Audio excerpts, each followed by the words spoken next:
এবার আমরা দেখব যে একটা ফন্ট ফ্যামিলি ইউজ করা, যে কাস্টম একটা ফন্ট ফ্যামিলি আমরা অ্যাপের মধ্যে কিভাবে ইউজ করতে পারি। তো সেই কাজটা করার জন্য আমাদের একটা ডিরেক্টরি বানাতে হবে। সেই ডিরেক্টরির নাম আমরা দিতে পারি অ্যাসেট। এখানে সকল অ্যাসেটগুলো থাকবে, আপনার ফন্টস থেকে শুরু করে ইমেজ সব কিছু।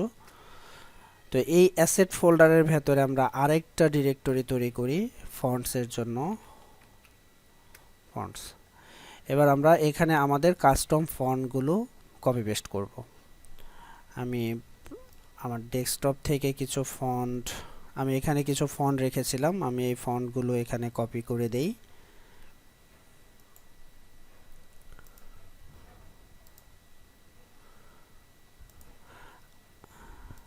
আমরা এখানে ইউজ করেছি Roboto dash bold, Roboto medium, Roboto regular. এবার আমরা এই ফন্টগুলোকে পাবিস্পাক ডট এলমো ফাইলের মধ্যে আমরা রেজিস্টার করব। তো এটার জন্য আমরা এই ফাইলটার মধ্যে ঢুকব এবং এখানে আমরা স্যাম্পল হিসাবে এখানে ফন্ট কিভাবে আমরা সেট করব সেই একটা স্যাম্পল আমরা পাচ্ছি। প্রথমে এগুলাকে কমেন্ট আউট করে দিচ্ছি, এ পর্যন্ত রাখি, যেহেতু আমি একটা ফন্ট অ্যাড করব।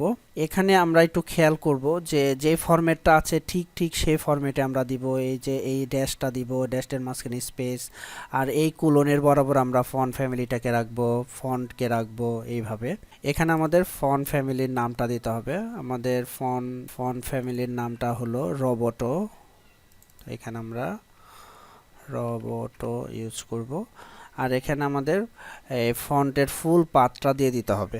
এখানে আমরা দেখতে পাচ্ছি ফন্টস ডিরেক্টরিটার রুটে, কিন্তু আমাদের এই ফন্টস ডিরেক্টরিটা একটা অ্যাসেট ডিরেক্টরির ভেতরে আছে।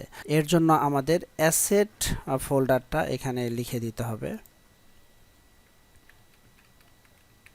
তাহলে আমাদের ফন্টগুলোর ফুল পাত্রা হলো অ্যাসেটস, তার ভেতরে ফন্টস ডিরেক্টরি, এই ফন্টস ডিরেক্টরির ভেতরে আমার ফন্টগুলো আছে। তো অ্যাসেট ফন্টস। এবার এখানে আমাদের ফন্টের নামটা লিখতে হবে রোবোটো রেগুলার, রোবোটো ইটালিক নাই, এটা আছে হলো মিডিয়াম। এবার আমরা আরেকটা কপি করি, এটা হলো রোবোটো বোল্ড। এখন আমরা যদি বাই ডিফল্ট এর স্টাইলটা ইটালিক দিতে চাই তাহলে আমরা দিব, না দিতে চাইলে এটাকে উঠায় দিব। এখানে আমরা ওয়েট ইউজ করতে পারি, ওয়েট হিসাবে আমরা 700 বা 900 যেটা আমাদের দরকার হয় সেটা আমরা দিতে পারি। এইভাবে আমরা একটা ফন্টকে অ্যাড করতে পারি। এরপর আমাদের pub ডট গেটে ক্লিক করে আমাদের মূল ফাইলে গিয়ে এখানে গেট ডিপেন্ডেন্সি চাচ্ছে, আমরা এই গেট ডিপেন্ডেন্সিটা দিয়ে দিচ্ছি। এবার এখানে যে ফন্ট ফ্যামিলিটা আমরা ইউজ করতে চাই, ফন্ট ফ্যামিলিটার নাম দিতে হবে। ফন্ট ফ্যামিলির নাম আমাদের এখানে রোবোটো। এবার আমরা এটা রান দেই। এভাবে আমরা একটা কাস্টম ফন্ট অ্যাড করতে পারি, আর আমরা এভাবে ফন্টগুলোকে ইউজ করতে পারি। তো আজকের টপিক এই পর্যন্তই ছিল। নেক্সট টপিকের আমন্ত্রণ জানিয়ে আমি এখানে শেষ করছি। আসসালামু আলাইকুম।